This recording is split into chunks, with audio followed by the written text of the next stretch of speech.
Hello everyone, welcome to my YouTube channel UPSC with Rashmi. History NCERT class 6 आज हम discuss करेंगे chapter number 9 के बारे में। अभी तक हम चैप्टर 8 कंप्लीट डिस्कस कर चुके हैं। उनसे रिलेटेड जो भी एमसीक्यू हैं हम उन्हें डिस्कस कर चुके हैं।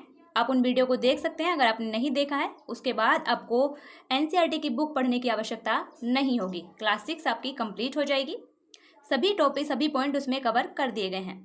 आज हमारा चैप्टर है चैप्टर नंबर 9, खुशहाल गांव और समृद्ध शहर। इससे रिलेटेड जो भी एमसीक्यू हैं उन्हें हम डिस्कस करेंगे। तो शुरू करते हैं आज का वीडियो। हमारा फर्स्ट क्वेश्चन है, लगभग 2500 वर्ष पूर्व कृषि के विकास की प्रक्रिया में महत्वपूर्ण कदम उठाए गए। निम्नलिखित में से कौन से उन उपायों में सम्मिलित हैं? यानी कि लगभग 2500 साल पहले कृषि के विकास के लिए कई महत्वपूर्ण कदम उठाए गए थे। हमें बताना है कि उनमें से कौन कौन से उपाय सम्मिलित हैं। नंबर 1 है हल्के फाल के लिए लोहे का प्रयोग। तो कथन 1 हमारा बिल्कुल सही है। हल्के फाल की जगह अब लोहे का उपयोग होने लगा था, यानी कि हल्के फाल के लिए लकड़ी की जगह पर अब लोहे का उपयोग होने लगा था। नंबर 2 है धान की रोपाई। धान की रोपाई शुरू कर दी गई थी। अब खेतों में बीज छिड़ककर धान उपजाने की बजाय धान की रोपाई की प्रक्रिया शुरू कर दी गई थी। नंबर 3 है सिंचाई के उपाय। सिंचाई के लिए कई उपाय किए गए थे, जलाशय बनाए गए थे। तो हमारा सही आंसर होगा, तीनों ही कथन बिल्कुल सही हैं, यानी कि ऑप्शन नंबर डी हमारा सही आंसर है। लगभग 2500 वर्ष पूर्व कृषि के विकास के लिए हल्के फाल के लिए लोहे का उपयोग होने लगा था, धान की रोपाई शुरू कर दी गई थी और सिंचाई के कई उपाय किए गए थे। इसलिए हमारा सही आंसर ऑप्शन नंबर डी। ये इसकी एक्सप्लेनेशन है। लगभग 2500 वर्ष पूर्व कृषि उत्पादन बढ़ाने के लिए महत्वपूर्ण कदम उठाए गए, क्योंकि समृद्ध गांवों के बिना राजाओं और उनके राज्यों का बने रहना मुश्किल था। कृषि के विकास में लोहे के फाल का प्रयोग और धान की रोपाई कुछ नए तरीके थे जो कि बहुत कारगर साबित हुए। उसी तरह सिंचाई भी काफी उपयोगी साबित हुई थी। इस समय सिंचाई के लिए नहरें, कुएं, तालाब और कृत्रिम जलाशय बनाए गए थे। आप सिर्फ वीडियो को पूरा देख लीजिएगा अच्छे से, आपको बुक पढ़ने की आवश्यकता नहीं होगी। नेक्स्ट क्वेश्चन है हमारा, सूची 1 को सूची 2 से मिलाना है। एक तरफ है ग्रामवासी और दूसरी तरफ है उनके नाम। यानी कि प्राचीन काल में उत्तर और दक्षिण भारत में जो ग्रामवासी पाए जाते थे उन्हें किन किन नामों से जाना जाता था।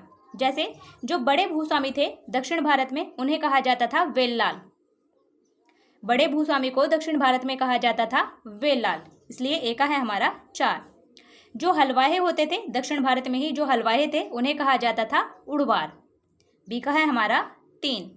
जो भूमिहीन मजदूर थे या फिर दास थे उन्हें कहा जाता था कडेसियार या फिर अधिमई, तो सी का है हमारा 2। और जो प्रधान व्यक्ति था ये उत्तर भारत में है। उत्तर भारत में जो ग्राम का प्रधान व्यक्ति होता था, जो गांव का प्रधान व्यक्ति होता था, गांव का मुखिया होता था, उसे कहा जाता था ग्राम भोजक, तो डी का है हमारा 1। हमारा सही आंसर है 4 3 2 1, यानी ऑप्शन नंबर सी हमारा सही आंसर है। तो ध्यान रखिएगा, प्राचीन काल में दक्षिण भारत और उत्तर भारत में लोगों को अलग अलग नाम से जाना जाता था। दक्षिण भारत में जो बड़े भूस्वामी होते थे उन्हें कहा जाता था वेलल्ला या वेल्लाल। जो हलवाहे थे उन्हें कहा जाता था उड़वार। भूमिहीन मजदूर या दासों को कहा जाता था कडेसियार या फिर अधिमई। ध्यान रखिएगा, क्वेश्चन इस तरह से भी पूछा जा सकता है कि दक्षिण भारत में कडेसियार या फिर अधिमई कौन थे, तो वो थे भूमिहीन मजदूर या दास। और उत्तर भारत में जो गांव का प्रधान व्यक्ति होता था उसे कहा जाता था ग्राम भोजक। एक्सप्लेनेशन देखते हैं इसकी, तब आपको और क्लियर हो जाएगा। भारतीय उपमहाद्वीप के दक्षिणी और उत्तरी हिस्सों के अधिकांश गांवों में लगभग 2300 वर्ष पूर्व कम से कम 3 तरह के लोग रहते थे, जिसमें तमिल क्षेत्र में भूस्वामियों को वेलल्ला या वेल्लाल कहा जाता था, साधारण हलवाहों को उड़वार कहा जाता था और भूमिहीन मजदूर और दास कडेसियार या अधिमई कहलाते थे। जबकि देश के उत्तरी हिस्से में गांव का प्रधान व्यक्ति ग्राम भोजक कहलाता था, उसे कहते थे ग्राम भोजक। नेक्स्ट क्वेश्चन है हमारा, लगभग 2500 वर्ष पूर्व भारतीय उपमहाद्वीप के उत्तरी हिस्से के गांवों के संदर्भ में निम्नलिखित कथनों पर विचार कीजिए। कथन नंबर 1 है गांव का प्रधान व्यक्ति ग्राम भोजक कहलाता था, तो कथन 1 हमारा बिल्कुल सही है। भारतीय उपमहाद्वीप के उत्तरी हिस्से की बात हो रही है, ध्यान रखिएगा। उत्तरी हिस्से में गांव के प्रधान व्यक्ति को ग्राम भोजक कहा जाता था, कथन 1 हमारा बिल्कुल सही है। कथन नंबर 2 है, गांवों में रहने वाले स्वतंत्र और छोटे किसानों को भूपति कहा जाता था। तो ये कथन हमारा गलत है। हमारा सही आंसर होगा केवल कथन 1 सही है, यानी कि ऑप्शन नंबर ए हमारा सही आंसर है। क्यों? क्योंकि गांवों में रहने वाले स्वतंत्र और छोटे किसानों को गृहपति कहा जाता था, ना कि भूपति। उन्हें कहा जाता था गृहपति। इसीलिए कथन 2 हमारा गलत है। ये इसकी एक्सप्लेनेशन है। गांव का प्रधान व्यक्ति ग्राम भोजक कहलाता था। यह पद आनुवंशिक था। जो ग्राम भोजक का पद था वो आनुवंशिक था। ग्राम भोजक के पद पर आमतौर पर गांव का सबसे बड़ा भूस्वामी होता था। प्रभावशाली होने के कारण प्राय राजा भी कर वसूलने का काम इन्हें ही सौंप देते थे। ये न्यायाधीश का और कभी कभी पुलिस का भी काम करते थे। ग्राम भोजकों के अलावा अन्य स्वतंत्र कृषक भी होते थे गाँव में, जिन्हें गृहपति कहा जाता था, और इनमें ज्यादातर छोटे किसान थे।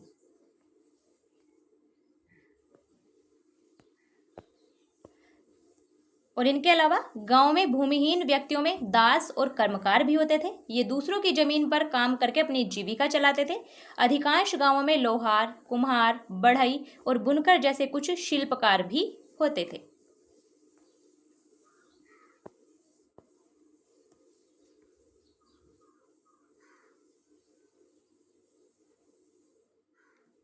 नेक्स्ट क्वेश्चन है, संगम साहित्य निम्नलिखित में से किससे संबंधित है?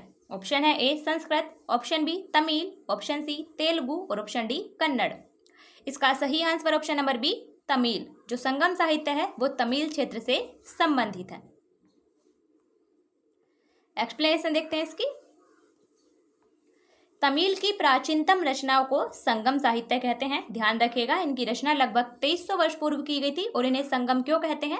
इन्हें संगम इसलिए कहा जाता है क्योंकि मदुरई के कवियों के सम्मेलनों में इनका संकलन किया जाता था, इसीलिए इसे संगम साहित्य कहा जाता है।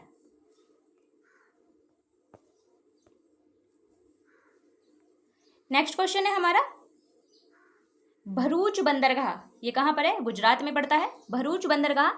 भरूच बंदरगाह से होने वाले आयात निर्यात के संदर्भ में निम्नलिखित कथनों पर विचार कीजिए। कथन नंबर 1 है, यहाँ से शराब, तांबा, टिन, सीसा, मूंगा, पुखराज, कपड़े, सोने और चांदी के सिक्कों तथा हाथी दांत का आयात होता था। तो ये कथन हमारा गलत है। क्यों? क्योंकि शराब, तांबा, टिन, सीसा, मूंगा, पुखराज, कपड़े, सोने और चांदी के सिक्कों का तो आयात होता था, लेकिन हाथी दांत का निर्यात होता था, ना कि आयात। इसलिए कथन 1 हमारा गलत है। नंबर 2 है, हिमालय की जड़ी बूटियां, कार्निलियन पत्थर, सूती कपड़ा, रेशमी कपड़ा और रेशम और इत्र यहाँ से निर्यात किए जाते थे। तो ये कथन हमारा बिल्कुल सही है। भरूच बंदरगाह से हिमालय की जड़ी बूटियां, कार्निलियन पत्थर, सूती कपड़ा, रेशमी कपड़ा, रेशम और इत्र यहाँ से निर्यात किए जाते थे। इसीलिए हमारा सही आंसर होगा केवल कथन 2 सही है, यानी कि ऑप्शन नंबर बी हमारा सही आंसर है। ये इसकी एक्सप्लेनेशन है। एक अज्ञात यूनानी नाविक के द्वारा बेरी गाजा पत्तन का विवरण दिया गया है। और बेरी गाजा क्या है? बेरी गाजा भरूच का यूनानी नाम है। ध्यान रखिएगा, बेरी गाजा भरूच का यूनानी नाम है। और भरूच बंदरगाह कहाँ है? गुजरात में है ये। यहाँ आयातित वस्तुओं में हाथी दांत शामिल नहीं है। हाथी दांत भारत से निर्यात किया जाता था, बल्कि जो बाकी सभी वस्तुएं थी उनका आयात किया जाता था। यहाँ आने वाले लोग राजा के लिए चांदी के बर्तन लाते थे, गायक किशोर लाते थे, सुंदर औरतें लाते थे, अच्छी शराब और उत्कृष्ट महीन कपड़े जैसे अनेक विशेष उपहार लाते थे। जैसे कि कोई वस्तु हो। औरतें, सुंदर औरतें कोई वस्तु है क्या?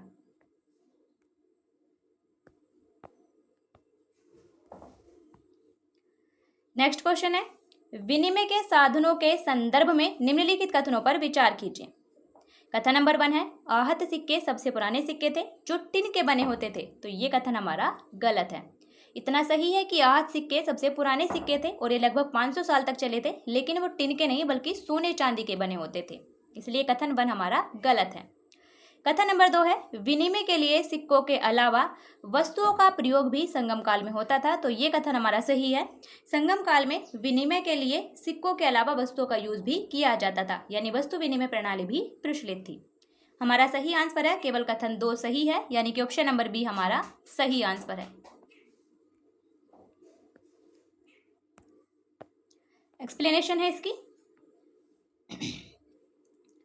सबसे पुराने सिक्के आहत सिक्के थे जो लगभग 500 वर्ष चलन में रहे। चांदी या फिर सोने पर विभिन्न आकृतियों को आहत कर बनाए जाने के कारण इन्हें आहत सिक्का कहा जाता था।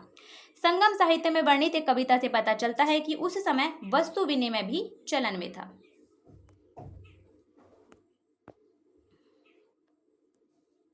नेक्स्ट क्वेश्चन है हमारा, कथन और कारण दिया गया है। कूट की सहायता से हमें बताना है कि कौन सा ऑप्शन सही है। कथन है हमारा, मथुरा 2500 साल से भी अधिक समय से एक महत्वपूर्ण नगर रहा है। तो कथन हमारा बिल्कुल सही है। जो मथुरा नगर है, उत्तर प्रदेश का मथुरा शहर है, वहाँ वो 2500 साल से भी अधिक समय से एक महत्वपूर्ण नगर रहा है। कारण क्या है उसका? क्योंकि मथुरा यातायात और व्यापार के मुख्य मार्गों पर स्थित था। कारण भी हमारा बिल्कुल सही है और कारण कथन की व्याख्या भी कर रहा है। इसलिए हमारा सही आंसर है ऑप्शन नंबर ए और आर दोनों सही हैं और आर ए का सही स्पष्टीकरण है। ये इसकी एक्सप्लेनेशन है। मथुरा 2500 साल से भी अधिक समय से एक महत्वपूर्ण नगर रहा है क्योंकि यह यातायात और व्यापार के दो मुख्य मार्गों पर स्थित था। इनमें से एक मार्ग उत्तर पश्चिम से पूर्व की ओर पड़ता था, जिसमें उत्तर पश्चिम से पूर्व की तरफ आते थे, और दूसरा मार्ग था उत्तर से दक्षिण की ओर जाने वाला। शहर के चारों तरफ किलेबंदी थी और इसमें अनेक मंदिर थे। आपको पता है कि मथुरा मंदिरों के लिए फेमस है। आसपास के किसान और पशुपालक शहर में रहने वालों के लिए भोजन जुटाते थे और मथुरा बेहतरीन मूर्तियां बनाने का केंद्र भी था। कुषाणों की दूसरी राजधानी भी थी मथुरा, ध्यान रखिएगा। नेक्स्ट क्वेश्चन है हमारा, निम्नलिखित में से कौन कुषाणों की राजधानी रही है? ऑप्शन है A Pataliputra, option B Mathura, option C Amaravati और ऑप्शन डी कंधार। तो इसका सही आंसर होगा option number B Mathura. Mathura कुषाणों की दूसरी राजधानी रही थी, इसलिए सही answer option number B. Explanation है इसकी, लगभग 2000 वर्ष पूर्व मथुरा कुषाणों की दूसरी राजधानी बनी। मथुरा एक धार्मिक केंद्र भी रहा है। यहाँ बौद्ध विहार और जैन मंदिर है और कृष्ण भक्ति का महत्वपूर्ण केंद्र था।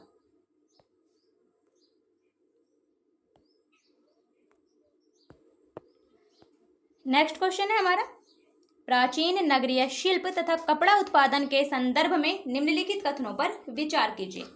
कथन नंबर 1 है, पुरास्थलों से प्राप्त मिट्टी के बहुत पतले और सुंदर बर्तनों को उत्तरी काले चमकीले पात्र कहा जाता है। ये बर्तन उपमहाद्वीप के केवल पूर्वोत्तर भागों में ही प्राप्त हुए हैं। तो ये कथन हमारा गलत है, क्योंकि पुरास्थलों से प्राप्त मिट्टी के बहुत पतले और सुंदर बर्तनों को उत्तरी काले चमकीले पात्र कहा जाता है। ये बिल्कुल सही है, लेकिन ये बर्तन महाद्वीप के पूर्वोत्तर भागों में नहीं बल्कि उत्तरी भागों में प्राप्त हुए हैं और इसी कारण से इन्हें उत्तरी काले चमकीले पात्र कहा जाता था, क्योंकि उत्तरी भाग में मिले हैं, काले रंग के हैं और उन पर एक विशेष प्रकार की चमक होती है, इसलिए नाम रखा गया था उत्तरी काले चमकीले पात्र।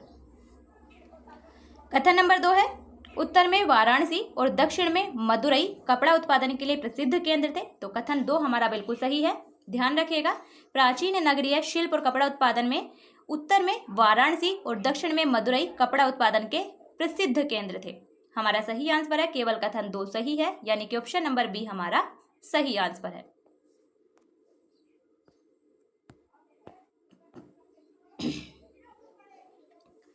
एक्सप्लेनेशन है इसकी, नगरीय पुरास्थलों से बहुत पतले और सुंदर बर्तन प्राप्त हुए हैं जिन्हें उत्तरी काले चमकीले पात्र कहा जाता है, क्योंकि ये ज्यादातर उपमहाद्वीप के उत्तरी भाग में ही मिले हैं। ये प्राय काले रंग के होते हैं और इनमें एक खास चमक होती है। उत्तर में वाराणसी और दक्षिण में मदुरई कपड़ा उत्पादन के प्रसिद्ध केंद्र थे, जहां स्त्री और पुरुष दोनों काम करते थे।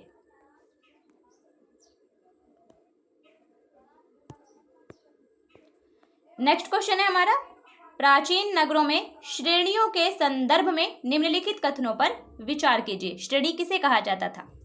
कथन नंबर 1 है, श्रेणी संयुक्त रूप से शिल्पकारों और व्यापारियों का एक संघ होता था। तो ये कथन हमारा गलत है।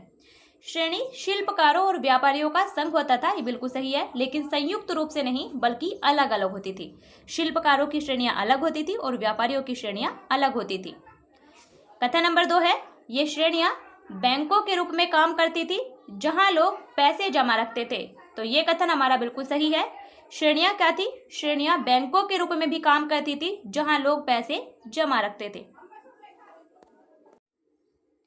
हमारा सही आंसर होगा, केवल कथन 2 सही है, यानी कि ऑप्शन नंबर बी हमारा सही आंसर है। ये इसकी एक्सप्लेनेशन है। प्राचीन नगरों में शिल्पकार और व्यापारी अपने अपने संघ बनाते थे, जिन्हें श्रेणी कहते थे। ये संयुक्त नहीं थे बल्कि अलग अलग होती थी। शिल्पकारों की श्रेणियों का काम था प्रशिक्षण देना, कच्चा माल उपलब्ध कराना, तैयार माल का वितरण करना, जबकि व्यापारियों की श्रेणियां व्यापार का संचालन करती थी। श्रेणियां बैंकों के रूप में काम करती थी, जहां लोग पैसे जमा रखते थे। इस धन का निवेश लाभ के लिए किया जाता था और उससे मिले लाभ का कुछ हिस्सा जमा करने वाले को लौटा दिया जाता था या फिर मठ आदि धार्मिक संस्थानों को दिया जाता था। नेक्स्ट क्वेश्चन है हमारा, अरिकामेडु नामक प्राचीन पत्तन निम्नलिखित में से कहाँ स्थित है? अरिकामेडु एक बंदरगाह था, ये कहाँ स्थित है? ऑप्शन है ए Tamil Nadu, option B Andhra Pradesh, option C Puducherry और ऑप्शन डी कर्नाटक। ये क्वेश्चन पूछा जा चुका है यूपीपीसीएस में, ध्यान रखिएगा। अरिकामेडु पत्तन पुदुचेरी में स्थित है, इसलिए इसका सही आंसर ऑप्शन नंबर सी।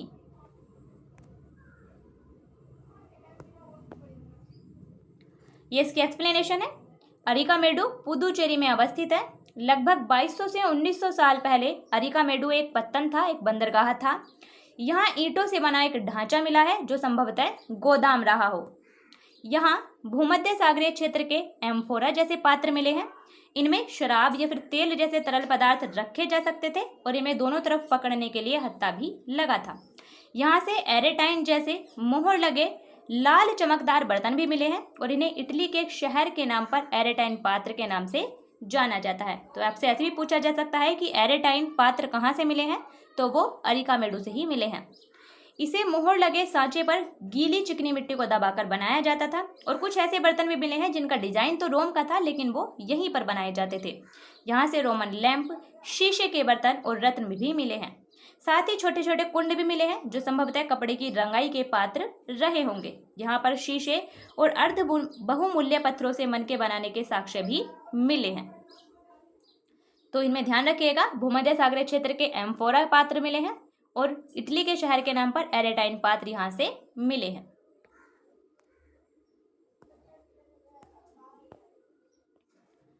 नेक्स्ट क्वेश्चन है हमारा, प्रारंभ में तमिल भाषा के लिए निम्नलिखित में से कौन सी लिपि का उपयोग किया जाता था? ऑप्शन है ए ब्राह्मी लिपि, ऑप्शन बी यूनानी लिपि, ऑप्शन सी संस्कृत लिपि और ऑप्शन डी मलयालम लिपि। तो प्रारंभ में तमिल भाषा के लिए कौन सी लिपि का उपयोग किया जाता था? हमारा सही आंसर होगा ऑप्शन नंबर ए ब्राह्मी लिपि। ब्राह्मी लिपि का उपयोग प्रारंभ में तमिल भाषा के लिए किया जाता था। ये इसकी एक्सप्लेनेशन है। प्रारंभ में तमिल भाषा के लिए ब्राह्मी लिपि का उपयोग किया जाता था। कई बर्तनों पर ब्राह्मी लिपि में अभिलेख मिले हैं और इसीलिए इन्हें तमिल ब्राह्मी अभिलेख भी कहा जाता है। नेक्स्ट क्वेश्चन है हमारा, दक्षिण भारत में स्थित अरिकामेडु का रोमन नाम कौन सा था? जो दक्षिण भारत में भी हमने देखा अरिकामेडु पत्तन जो कि पुदुचेरी में स्थित है, उसका रोमन नाम क्या था? ऑप्शन है A Poduca, option B Barygaza, option C Masulipatnam और ऑप्शन डी मुजिरिम। इसका सही answer option number A Poduca. जो अरिकामेडु था, अरिकामेडु का रोमन नाम था पोडुका, ध्यान रखिएगा। ये इसकी एक्सप्लेनेशन है। अरिकामेडु का रोमन नाम था पोडुका। अरिकामेडु, बेरीगाजा, मसूलीपट्टनम और मुजिरिम ये सभी क्या थे? ये सभी प्राचीन काल के महत्वपूर्ण पत्तन यानी कि बंदरगाह थे। व्यापार के संदर्भ में दक्षिण भारत के पत्तन काली मिर्च के लिए और अन्य मसालों के निर्यात की दृष्टि से महत्वपूर्ण थे। नेक्स्ट क्वेश्चन है हमारा, निम्नलिखित में से कौन भारत में आए विदेशी आक्रमणकारियों का सही क्रम है? ऑप्शन है ए हिंद यवन कुषाण शक हिंद पार्थियन, ऑप्शन बी कुषाण हिंद पार्थियन शक हिंद यवन, ऑप्शन सी हिंद यवन शक हिंद पार्थियन कुषाण और ऑप्शन डी हिंद यवन हिंद पार्थियन शक और कुषाण। इसका सही आंसर होगा ऑप्शन नंबर सी हिंद यवन शक हिंद पार्थियन और कुषाण। जो सबसे पहले मौर्यों के बाद भारत में विदेशी आक्रमण आए थे वो आए थे, मौर्य शासन के बाद सबसे पहले विदेशी आक्रमण में आए थे हिंद यवन। हिंद यवन के बाद आए शक, उनके बाद आए हिंद पार्थियन और उसके बाद आए कुषाण। तो हमारा सही आंसर ऑप्शन नंबर सी हिंद यवन शक हिंद पार्थियन और कुषाण। ये इसकी एक्सप्लेनेशन है। मौर्यों के बाद अनेक विदेशी शासक हुए थे जिसमें हिंद यवन पहले और शक दूसरे थे। शकों के बाद आए हिंद पार्थियन जिन्हें पहलव भी कहते हैं और उसके बाद कुषाणों का शासन स्थापित हुआ था। तो ये था हमारा आज का वीडियो, जिसमें हमने चैप्टर 9 से रिलेटेड जो भी MCQ हैं, जो भी इंपॉर्टेंट फैक्ट थे, वो सभी इसमें कवर किए हैं। आप वीडियो को अच्छे से देखिएगा, इसके बाद आपको बुक पढ़ने की आवश्यकता नहीं होगी। अगर आपने पहले पार्ट नहीं देखे हैं तो आप उन्हें देख सकते हैं। वीडियो को लाइक एंड शेयर कीजिएगा। आपका जो भी डाउट हो, जो भी क्वेश्चन हो, आप कमेंट बॉक्स में लिख सकते हैं। फिर मिलते हैं नेक्स्ट वीडियो में, तब तक के लिए बेस्ट ऑफ लक।